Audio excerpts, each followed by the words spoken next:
Bonjour à tous, je m'appelle Tristan, je suis formateur WordPress pour ceux qui ne me connaissent pas. Aujourd'hui, on va parler des pieds de page qu'on peut faire avec le constructeur de page Elementor. Donc pour ça, on va voir les outils qui sont à notre disposition, à savoir le constructeur de thème qui est disponible dans Elementor Pro, mais on va aussi voir qu'on peut le faire avec un thème gratuit couplé à Elementor aussi dans sa version gratuite. Donc cette vidéo est un complément à, pour ceux qui ne l'auraient pas vu, la vidéo qui parle des entêtes Elementor, qui est en général la première chose par laquelle on commence. Je vous mettrai un petit lien dans la vidéo pour la consulter si vous le souhaitez. Donc on va attaquer tout de suite par la première séquence qui va nous permettre de justement créer et designer notre pied de page. A tout de suite. Nous voilà d'attaque pour cette première séquence dans laquelle on va commencer à créer et designer notre pied de page qu'on va pouvoir affecter à l'ensemble de notre site Elementor. Alors petite introduction, n'oubliez pas que si vous aimez la vidéo, vous pouvez mettre un like, vous pouvez surtout souscrire à la chaîne, il y a une bonne série de vidéos qui arrivent chaque semaine. En général, il y aura au moins une vidéo qui va être mise en ligne à propos d'Elementor ou des plugins. N'oubliez pas aussi, si vous avez besoin d'acheter Elementor Pro, utilisez le lien que je vous mets dans la description, c'est un lien d'affilié sur lequel je touche une commission, mais ça m'aide aussi à maintenir cette chaîne et tous ces tutoriels gratuits. Voilà, c'était tout pour l'introduction. On va attaquer maintenant dans le vif du sujet. Alors ce qu'on va faire, c'est qu'on va commencer par une petite introduction. Il faut savoir que les pieds de page sur Elementor peuvent être gérés de deux manières différentes selon si vous avez Elementor en version professionnelle ou si vous avez Elementor en version gratuite avec un thème qui vient en complément. Alors, de deux choses l'une. Si vous avez un Elementor en version gratuite avec un thème qui vient en complément, alors ici je vais prendre l'exemple d'Astra, mais vous avez ça aussi sur tous les gros thèmes qui sont très bien intégrés avec Elementor, type GeneratePress ou OceanWP aussi, qui est pareil, qui a aussi un gestionnaire d'entête et de pied de page qui lui est propre. En général, ça vient avec un plugin qui vient s'installer en complément au moment où vous venez ajouter votre thème. Par exemple, ici, moi j'ai Astra qui est installé et on voit qu'Astra m'a ajouté automatiquement un plugin supplémentaire qui est Elementor Header and Footer Builder. Alors tout ce qu'on va voir dans cette vidéo, ça va fonctionner aussi, et ça c'est l'avantage, de la même manière que avec le couple Elementor et Elementor Pro. Voilà. Les gestionnaires d'entête et de pied de page avec Elementor Pro sont évidemment un petit peu plus complets et surtout un petit peu plus légers en termes de performance d'affichage de votre site web. Donc je vous conseille, si vous avez le budget, toujours de éventuellement prendre une licence Elementor Pro. Vous allez gagner du temps sur le long terme et vous allez gagner un petit peu de performance plutôt que de jouer un petit peu avec des plugins qu'on vient ajouter qui sont liés à des thèmes. Alors ça a l'avantage d'être gratuit, pour démarrer ça peut être bien. Par contre après, dès qu'on a besoin un petit peu plus pro, c'est bien d'avoir une licence Elementor, il y a beaucoup de choses à l'intérieur. Voilà.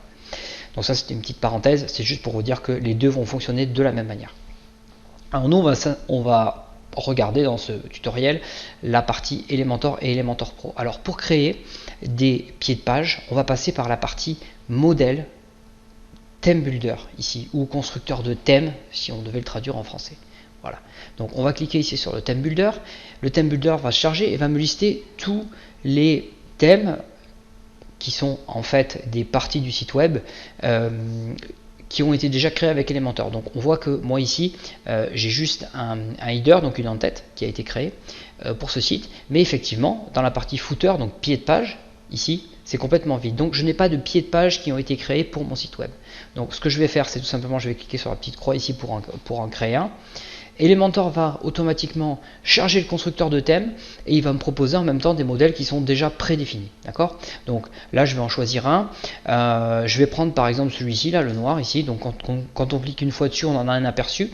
Et si on clique sur insérer, on va insérer ce modèle effectivement dans le constructeur de thème. Voilà. Donc on voit qu'ici, il m'a ajouté tout ce bloc ici qui est constitué de plusieurs éléments. Donc on a effectivement on a deux sections. Vous voyez qu'on a une section ici avec deux boutons, un titre, et on a ensuite une autre section en dessous avec 4 colonnes cette fois, hein, on en a que deux au-dessus, avec une série de listes. Donc ce sont des listes à puces, hein, c'est le widget liste d'icônes d'Elementor, hein, c'est pas des vrais menus qu'on a à l'intérieur, mais on peut, et bien évidemment dans ces pieds de page, charger tout ce qu'on veut. Tous les widgets Elementor sont disponibles et on peut les intégrer comme on veut à l'intérieur. Voilà. Donc là-dessus, c'est pas trop le thème de la vidéo, mais effectivement, si vous savez manipuler Elementor, les lignes, les sections et les colonnes, bah, c'est quelque chose que vous allez retrouver qui va être assez simple pour vous. Voilà. Donc, voilà pour la création, mais là, ce qu'il faut savoir, c'est que votre pied de page n'a pas encore été chargé sur toutes les pages de votre site. Il n'est même chargé pour l'instant nulle part tant qu'on ne l'a pas sauvegardé. Et c'est au moment de la sauvegarde que ça va se compliquer un petit peu, je vous rassure, où il va falloir définir des conditions d'affichage. Donc on va faire ça pas à pas ensemble dans la deuxième section. Allez, nous voilà de retour pour cette deuxième séquence dans laquelle on va voir les conditions d'affichage de notre pied de page Elementor. Donc on a vu qu'on venait de l'intégrer via un modèle Elementor, on l'a ici encore devant les yeux.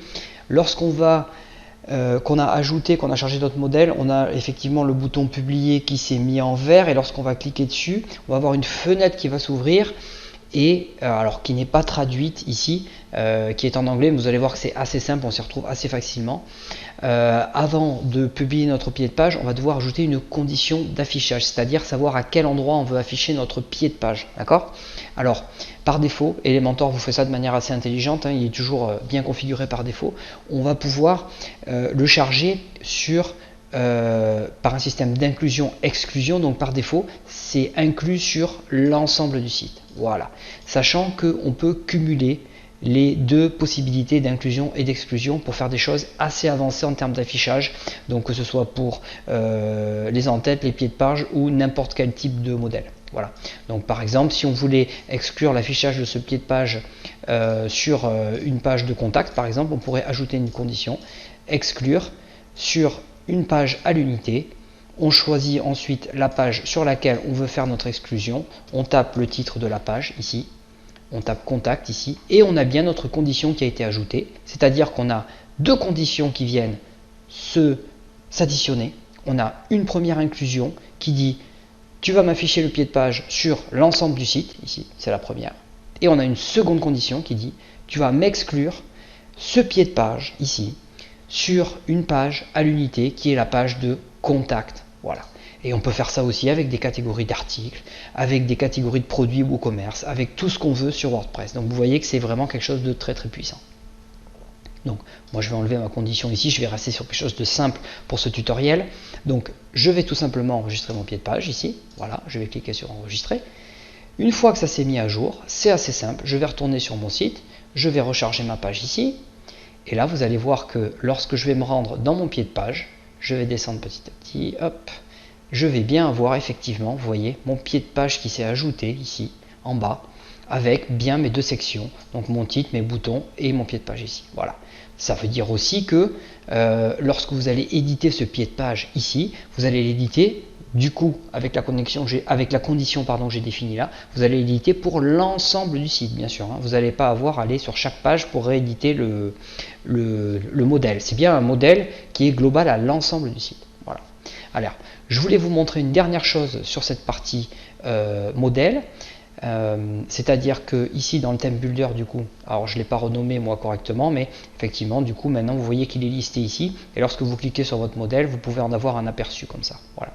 Donc je vais quitter mon constructeur de thème, je vais retourner ici dans ma liste de pages ici, et je vais ouvrir une des pages existantes. Donc je vais ouvrir par exemple, je vais ouvrir ma page d'accueil. Je vais faire comme si je voulais éditer ma page d'accueil. Voilà, je vais charger effectivement ma page d'accueil avec Elementor. Voilà, elle est chargée. Donc je vais descendre en pied de page et vous voyez que lorsque je passe la souris effectivement sur ce pied de page, j'ai un petit encadré orange qui s'affiche au lieu d'un encadré bleu classique que j'ai sur les autres sections de mon site. Vous voyez, sur toutes les autres sections Elementor, si vous y êtes habitué maintenant, vous avez un petit encadré bleu qui vous permet de gérer ces sections. Okay, là, j'ai bien un encadré orange, ça veut dire que je ne vais pas pouvoir éditer directement les éléments, vous voyez ici, j'y ai pas accès directement, d'accord. Il va falloir cliquer sur Edit Footer ici, et ça va tout simplement vous charger l'édition du modèle, mais depuis une page en cours. Voilà.